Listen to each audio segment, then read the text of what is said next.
எல்லோருக்கும் வணக்கம். இந்த புரட்டாசி சனிக்கிழமை உங்கள் வாழ்க்கையே மாறும் ஒரு அற்புத நாள். திருப்பதி பெருமாளை வழிபட்டு அள்ள அள்ள குறையாத செல்வத்தை பெற ஒரு எளிய வழி இதோ. பெருமாளுக்கு மிகவும் உகந்த இந்த புரட்டாசி மாதம் சனீஸ்வர பகவானே பெருமாளை காவுரவிக்கிறார்.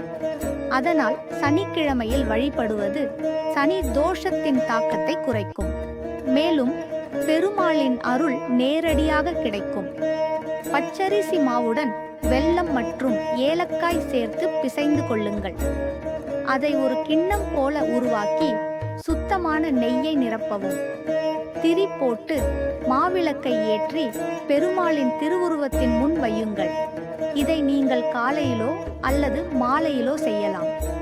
மனதார வேண்டிக் கொண்டு இந்த மாவிளக்கு தீபத்தை ஏற்றினால் குடும்பத்தில் மகிழ்ச்சி, ஆரோக்கியம், பண வரவு ஆகியவை பெருகும்.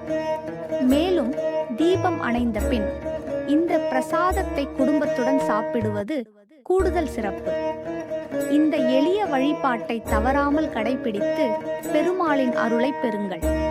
வீடியோ பிடித்திருந்தால் லைக் செய்து அனைவருக்கும் ஷேர் செய்யுங்கள்.